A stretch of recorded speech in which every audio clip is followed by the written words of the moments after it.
sant yàlla.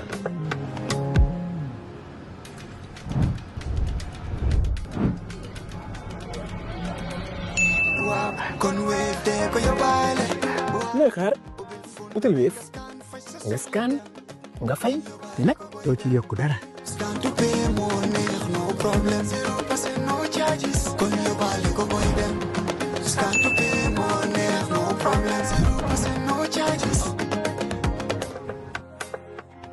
Jar Oil, the company, have filling stations across the country, and our rates are relatively cheaper than anyone else across the country. Jar Oil is the biggest producer and distributor of cement in the country with the most competitive prices in the market.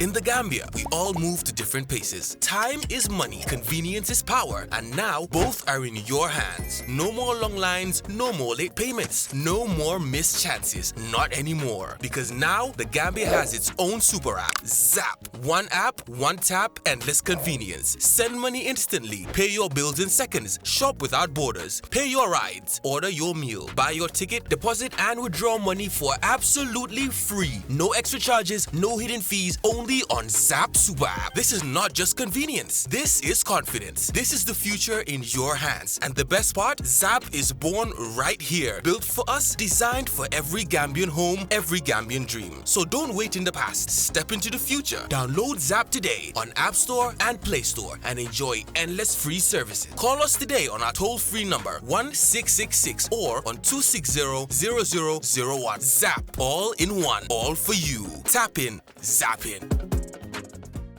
Few issues have stirred public debate in recent months like the cement crisis, a commodity so central to construction, housing, and national development. Prices soared, supply faltered, and accusations flew, leaving many Gambians frustrated and uncertain. Well, today, we are sitting with a man at the center of the storm, Muhammed Hydara, General Manager of Jar Oil, the country's biggest cement dealer, no doubt. With the crisis now seemingly resolved, I want to know how it happened, what lessons were learned, and whether stability can truly be guaranteed. So sit tight for the next half hour or so as we probe the business, policy, the future of cement in the Gambia, and. Mohammed, always a pleasure to have you on the program. Thank you very much, Peter. And, my bad. Happy birthday. Thank you very much. It's never too late. It's never too late, right? Up to the 31st of December, you'll be in order. Thank you very much for having me, as usual. It's always a pleasure to be here. Thank you to all the listeners also out there listening to us. Thank you.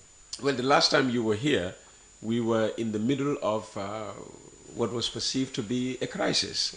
The papers were writing about it, the radio stations were talking about it. Of course, social media was ablaze, with talk of the cement crisis, monopoly leading to the shortage of cement because the people being, apparently protected lacked the capacity to provide cement, to meet the construction needs of the country. What's the situation today? Well, the situation is very, very stable. In fact, we thank God that actually we are able to inundate the market, as you can all see. Inundated Flood. now. Flood. Market. There's a flood, and there is more to come. Because what happened is right now, as you can see, everybody driving around town, you will see trucks of cement stranded. I'll call them allegedly, because most of them, I have a driver who has a problem with the person he's carrying cement for. And then they had a big argument because his store is full. He's already loaded another one, and then he wants to put it down. And then offload it, and then the owner said that actually I don't have a place to put it. Oh, wow. And then there was this argument, that's not my problem. You hired me to bring it. See where you put it. You cannot hold me here. And this is what is happening in most places. This is why you see those trucks standing and waiting for space. And then the float will continue because currently we have one big motor vessel that is also going to berth today. And now our headache is, Peter, we don't have a place to sell this. Now we are having a market issue. Oh, wow. This is why when I tell Gambians the market is small, I say it for a good reason. When you say market issue, absorption issue. Yes, it's a problem. Okay. So once you put one full vessel into this market, the market is done. Now, if you have 2, 3 waiting in line, it's a crisis on us now. We have a crisis. Because this other one that is about to start offloading, maybe it is already even offloading this morning, is coming with, is also a 60,000 tonner. Even though it's been lightened a little bit, but it still have about a 35 on board. That's huge for the Gambian market. So now our headache is how do we post this one out? Well, it shouldn't be a headache. Yeah. When there was a crisis, everybody said, bring cement in from Senegal. Exactly. Now we have more than we can consume. Yeah. It should be now take jar oil cement to Senegal. Definitely, yes. If this was possible, we wouldn't have been complaining. If this was possible, this is not possible. This is not possible, Peter. Unfortunately. We can bring in cement from Senegal, but we cannot take cement to Senegal. You cannot take cement, even a bag, to Senegal. Oh, wow. Legally. You can't. In fact, you know what is the irony is? Senegal don't even have cement tariff on their books. If you walk into their borders, even if they want to process that cement, they don't have a tariff for it. It is not written anywhere how you process that cement. That shows there is a blockade on it, permanent blockade. It's a no-no, unless there is a policy shift and they have to change the laws to at least insert it there. But as we stand, it is not there. And this is why when I hear Gambians shouting and crying and beating that drum, it saddens me for the fact that they don't understand the dynamics that is at play and the risk at play here. Because if you can bring in, definitely, if you can come to my home, I can also go to your home. Right. But if you can only walk in freely, but I cannot even get to your gates, then that's a problem. And this is what I've been saying to people over and over and over. I wish this was possible. Then we wouldn't have been sitting here. It should have been possible. No, Given, but it's the way we trumpet the relationship between Senegal and the Gambia, trade relations and everything. Exactly, but it's impossible, and that's the fact. And everybody should know this in the cement business, and even those who are very affair with the trade relationship between the two countries. Gambia cannot take a bag of cement there only. If you see a bag of cement in Senegal from the Gambia, it is smuggled. But officially, no. It's a no-no. Oh, wow. So this is the problem. So now we've been able to inundate the market, and now the issue is what we Gambians should be asking is jar oil having a capacity issue, or is the Gambian market having the capacity issue to absorb the cement jar oil is bringing? So how would you answer that question? I will say the jar oil, obviously, we have demonstrated. We don't have a capacity issue, like I've always been saying. Especially now that our capacity, total capacity, from Buffalo to Farafenye is about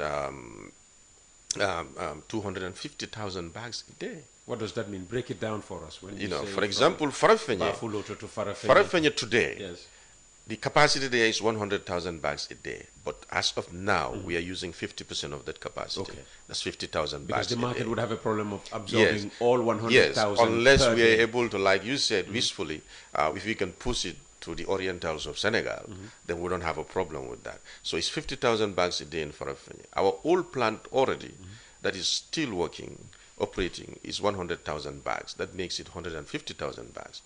Now, the new plant is supposed to be 200,000 bags a day. But as we stand today, it's been upgraded to 150,000. So when you put all these things together, it takes you around there. So we don't have a capacity issue. The only problem that was our issue is our vessels not being able to bath because of the weight they are coming in. And then we've been doing a lot of lightering.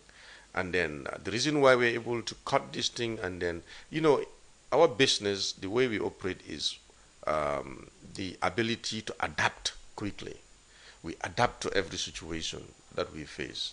So now we have fully adapted to the situation. What did you need to adapt to? What we need to do. Change? Yes, what change is necessitating this adaptation? We were using before our only vessel, MV Christian, to do the lightering.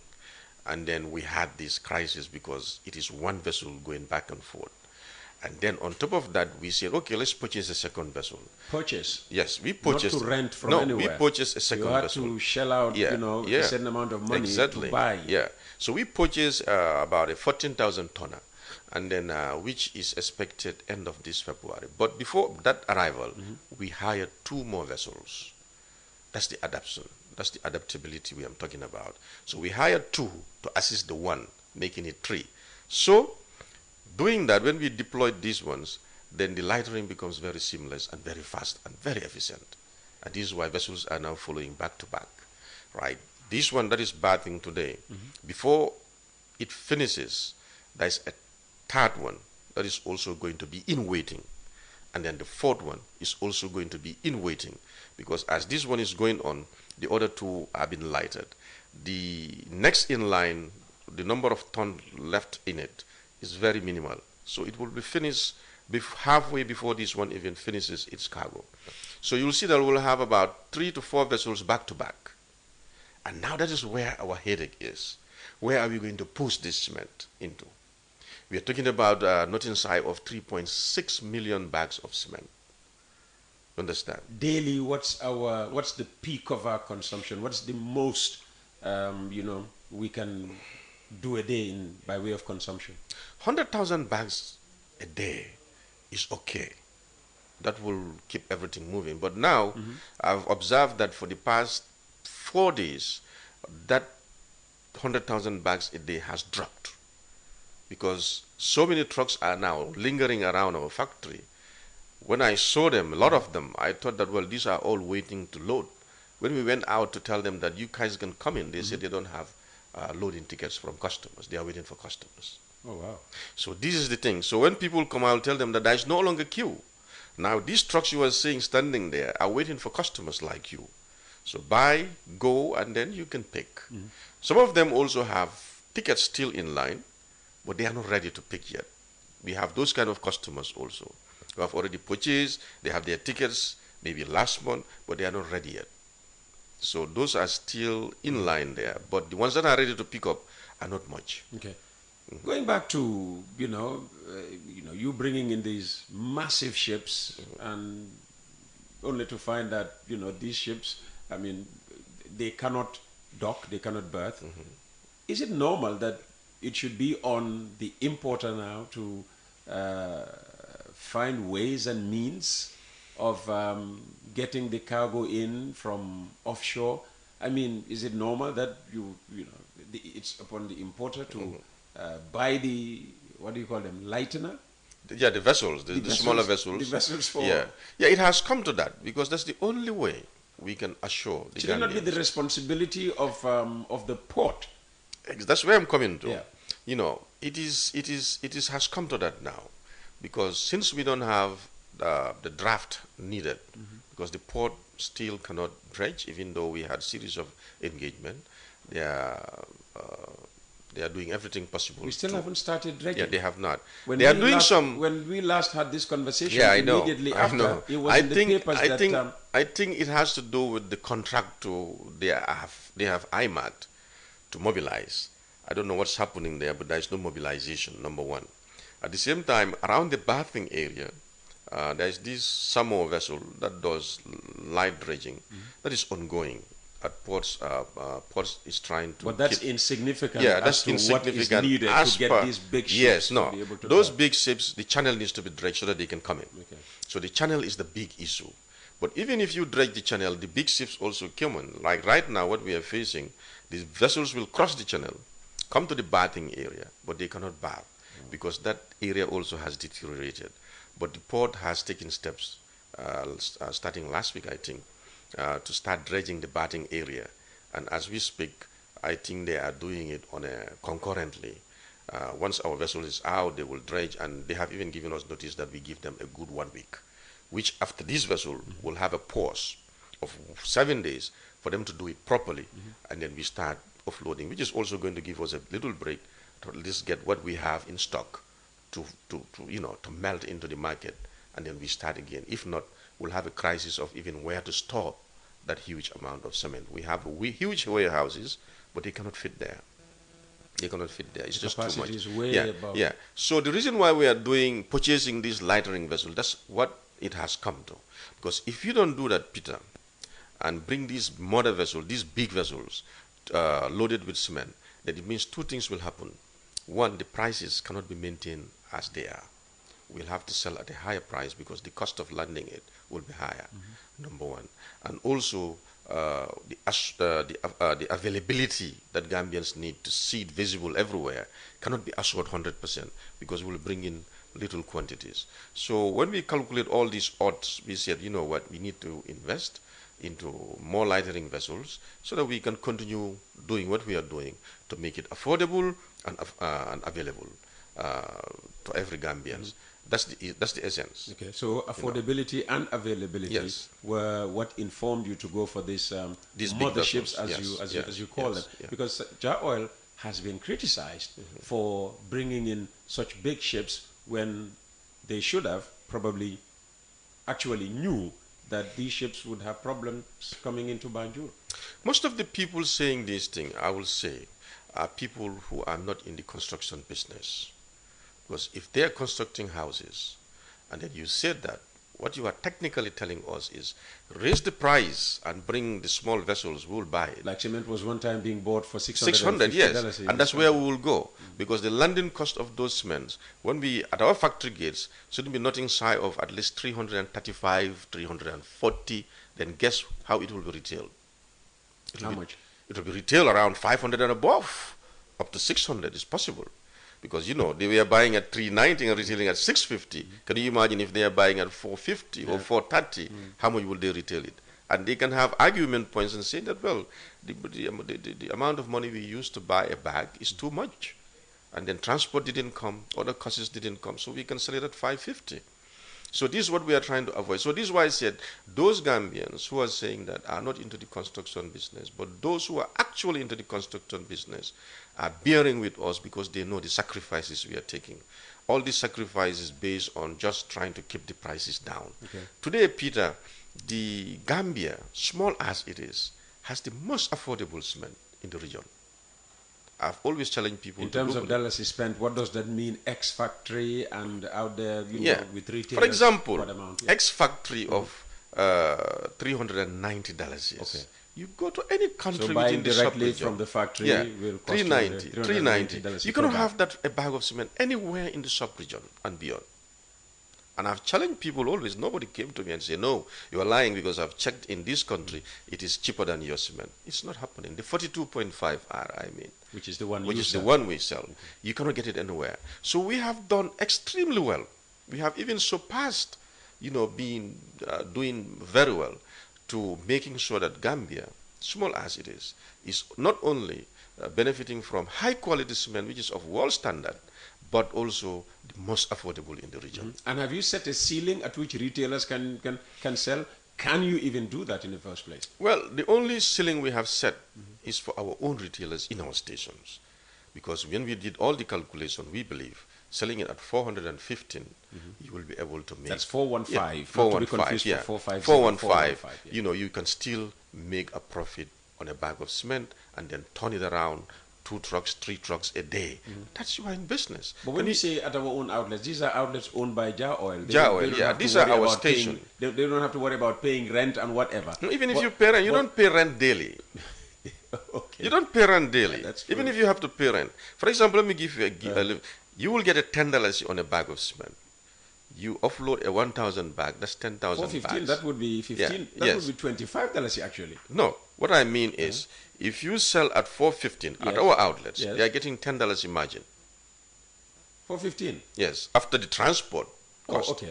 And then the order. Because it's a $25 difference. Yes. What I'm saying now, when you deduct the $10 for the transport and the offloading, you will be left with around $10 margin. Okay, $15 to transportation and loading. Yes. Okay. So that $10 in margin, you offload a 1,000 bag vehicle.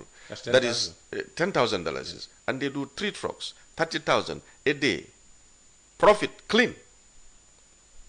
Makes sense. Who makes that in this country? Most businesses will tell you, I don't even make a quarter of that. We certainly don't even make so even if you, so if you make that 20 to 30,000 a day, and then you go for 30 days before your rent is due, rent will become like if it is not existing, because you will pay it comfortably. So this is what I'm saying. It was just greed these people had. That's why they were selling this thing at $650. And also, it was also politically motivated because because what they've agreed was to turn the heat on government for them to recapitulate. And the only way they can do it at some point. And they did. Because what they did was agreed among themselves, since they are not filling their stations now, and we are the one now buying all the cement into, let's agree to sell it very expensive. When the consumers start crying, government will start saying what is happening, and then pressure will come, and then some of them will even hoard and sell it to their customers that they know by telephone. So you and I, if they don't know us, when we walk in there, they will say, well, the cement is already being bought. These are all tactics they've played. But we've also learned a bitter lesson through that by leaving our own way of business just to patronize people we believe are our compatriots in business, and they should be able to also make ends meet. So we gave them all the cement. That's the bitter mistake we've made. And we are saying it's not going to happen anymore. That's not going to happen anymore. It's not going to happen anymore. Do you have safeguards to ensure that it doesn't happen anymore? Our stations will be our top priority, as you can see now. And every Gambian can have the opportunity to go to those stations and buy it for $4.50. So you're guaranteeing Gambians that whenever they want cement and let them go to there. Jar Oil stations, they will find They cement will find it there. No hanky-panky. No hanky-panky. Right now, those stations are even inundated. Okay. Like I passed around few stations this morning. They've loaded their stores. Now they're starting to load outside. Okay. Now, because I have heard complaints that even after people have gone to Jar Oil outlets, stations, and found trucks loaded with cement standing, and they try to buy, they tell them that all the cement has been bought, but they have said that they are retailing at a higher price. Instead of $4.15, you see, they say $4.25, $4.30. We heard about this, and we come to know about it very late, and we summoned a meeting. In that meeting, all of them were sitting there. It didn't go down very well that day. In fact, we almost took some very drastic measures that would have cost most of them their jobs. But after appeals and discussions, we said, what has passed. But I hope you don't even think about repeating it for a second. And then we laid our guidelines and told them that you either, if you were going to take our cement here, take it to the station, retail it. If you don't want to do that, resign, buy cement on your own, take it to a store of your own, do what you want, but not with us. And this was a very clear message. A fine line was drawn between us because we were not happy with those informations we are receiving from people. So in layman's language, no Gambian should agree to buy cement at any Jar Oil station at any price higher than $415. In the Greater Banjul, yes. Okay. So this, we've made it very clear, and if they go anywhere, and Gambians also have to help. I always tell them. They will say, oh no, we know some of your stations are doing this, I've seen it. But they will never come forward. You can come and report without you being compromised. Some of them call me. Yeah, yeah, exactly. Come to us, call us. Our numbers are out there. Tell us, well, I have today observed that your station X, this is what the person has done. Give us the time and everything. We'll call that person, put the evidence before, and we'll investigate it. And if he is found wanting, definitely we wouldn't compromise with that. Mr. Jam makes himself very clear on that he's not going to play those games with anybody. Whether you have family or friend or whatever, he's not going to play games with that. And they've got the message. Yeah. Exactly. I was going to say, if the message is clear, all right, that on no Jar Oil station, outlet, whatever you want to call it, should anyone sell cement or try to sell cement at a price higher than the $415 is set, that should be okay. If Peter Gomez, if you bring in a truck and Peter Gomez buys the whole truck and wants to sell at higher than 415, let the truck not be anywhere near the Jar Oil station, let alone be on its premise. Exactly. I think if the instruction is that clear, It is very clear. you wouldn't have this We problem. had a very long discussion on that. It was very clear, and all of them is crystal clear to them because it was a tough meeting. You know.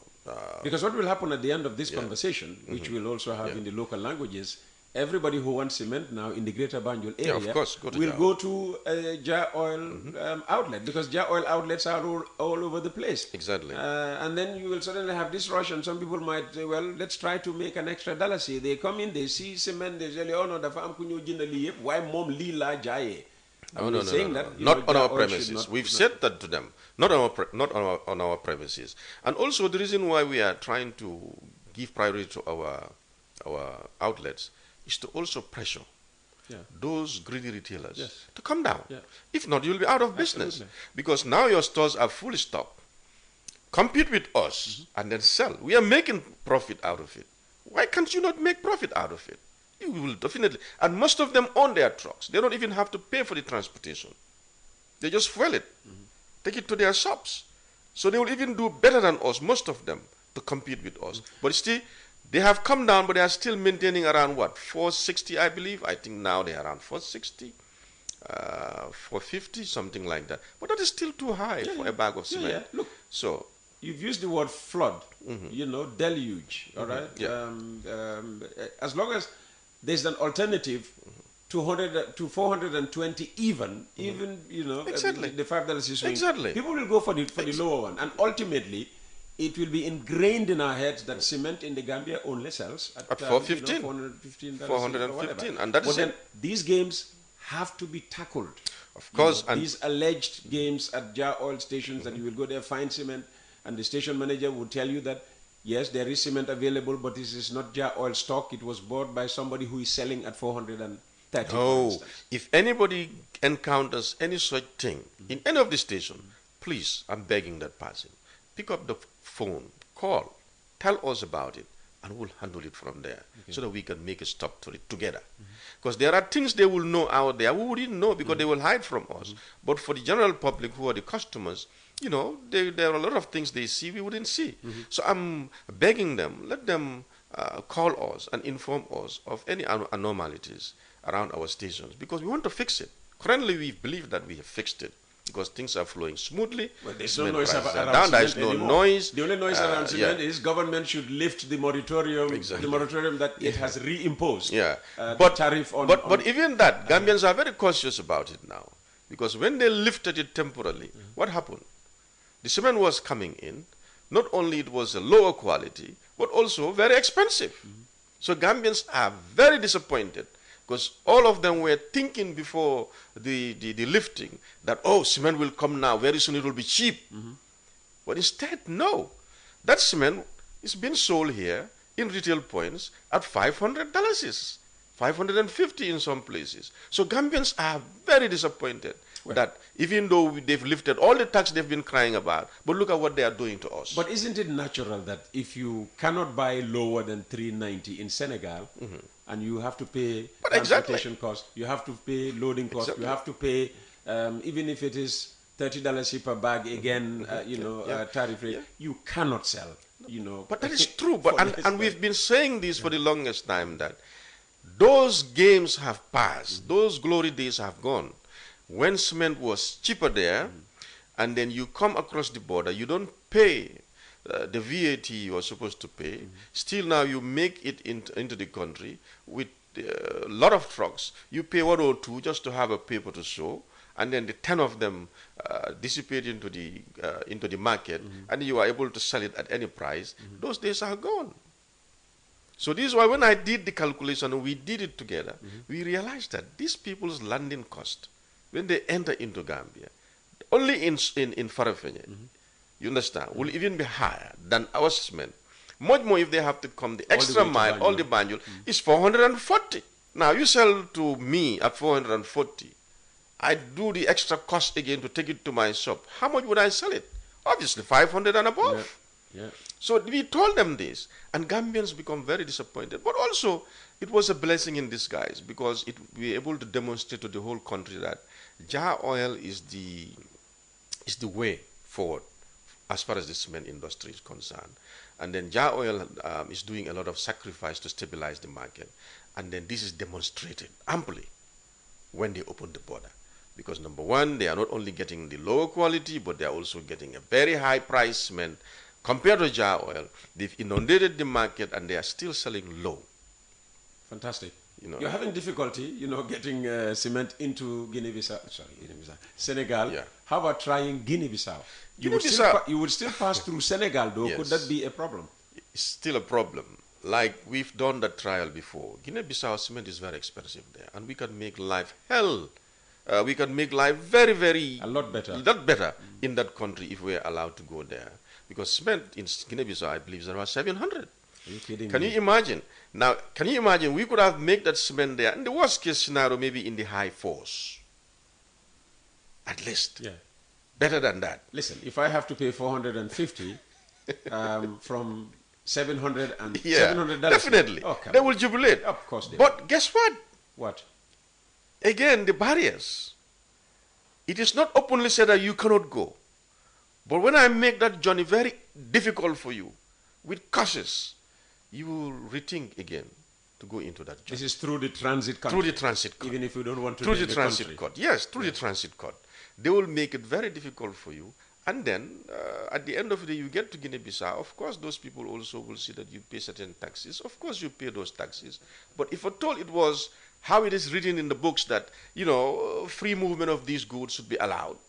You understand? Just like how we allow their own goods moving freely across our country to the other end. Yeah. If they'd have done the same thing to our cement into Guinea-Bissau, we would have made life very easy for Guinea-Bissau. Okay, if going over land is the problem, how about, Guinea-Bissau has a port as well, don't they? Peter, you see, Guinea-Bissau port is a problem. Oh, it's even smaller than ours? Not only that, but the bureaucracy around it. This is why you hardly see containers sailing to Guinea-Bissau. They will prefer coming to Banjul, put it on trucks, and then go to Guinea-Bissau. It's much cheaper. Oh, wow. We've thought about it. It could be done. But unless the government cuts in and say, you know what, all the problems around the port will be lifted for you. You just pay the necessary fees that is international recognized, and then you bring the cement. Then yes, we can start talking business. Yeah, but with the, obvious investment done by Jar Oil at Bafuloto, in Farafenye, and who knows, maybe... It's possible. Yeah. In fact, we have this plan. If all these plants start operating to full capacity, there's no way we can consume all that cement. It's not so possible. there must be a way of offloading the excess cement onto some other buyer. And if Senegal is an impossibility, we have to start looking at Guinea-Bissau and Mauritania. Why not? Of course, we have to look at other countries. Even Mali is interested in our cement. Okay. Because they are so looking what at will the it take? quality. Government policy shift or what? Well, I think governments have to sit and talk about these things seriously. Not only to talk about it nicely on paper, but let them be serious about it. Well, this ECOWAS free movement of goods, it's a hox, Peter. As far as we're concerned. As far as we are concerned, and in many countries. It seems to be working for other countries. Senegalese goods, enter this country. For example, I think Gambia, to be very honest, is the only country that is playing very fair in that drive. That is playing by the rules. Playing by the ECOWAS rules. rules. The ECOWAS rules. You go to other countries, they don't play by those rules. This is why when I hear our own fellow countrymen shouting about it, but this is what ECOWAS say, I said, maybe they're clueless. They don't know. We are in the business. We know the hurdles in most of these countries. We may just be victims of our own compliance. Exactly. Because we comply, with all the rules. Gambians just assume that other countries are doing the same. No, I was in Nigeria the last time and then this issue of this cross-border trade came in. I was shocked to learn that on the whole of West Africa is facing the same problem Gambia is facing. There's blockades everywhere, especially on certain goods that are manufactured in another country. Trying to bring that goods across is almost impossible. So when people talk about protection in respect of Jar Oil... No, it is Jar Oil. You're saying that is false? It is false. Because it is everywhere within the West Africa. And I challenge everybody to come and say, no, it didn't exist like that in our country. Starting from Nigeria. To the big brothers, you start with Nigeria, Ivory Coast, Ghana, Togo, Benin, not to talk of our neighbors. It's everywhere. These blockades are there. So it is a hoax. You know what, I analyze this whole free movement of goods. This idea was coming up when in our bloc, certain countries have already started industrializing rapidly. And they have excess goods, but imported goods are a hurdle for them. And then accessing market was a problem for them. Then they call the blog and say, what can we do to make at least this thing? And this is what brought these things. But the Gambia by then was not even close to that era of industrialization. So we are just innocently caught into it and then have our signature on it to give it a validity.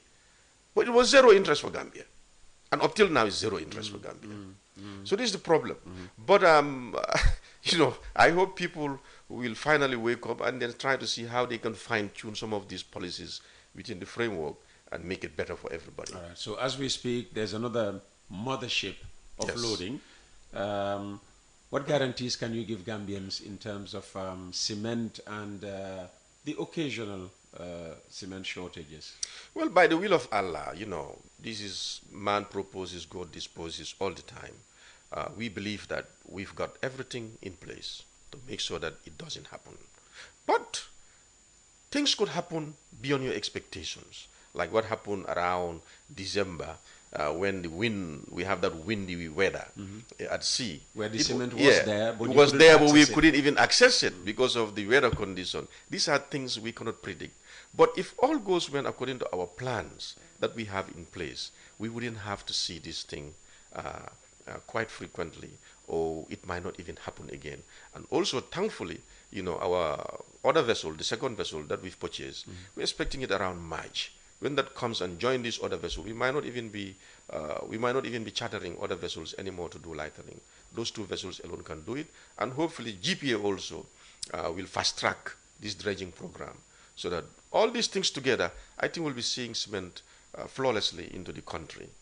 But without that, with all if challenges come, there are things, you know, according to your plan, everything looks good, but you go forward and then you realize that, oh, I didn't factor this. These kind of things happen. These are operational things, you know.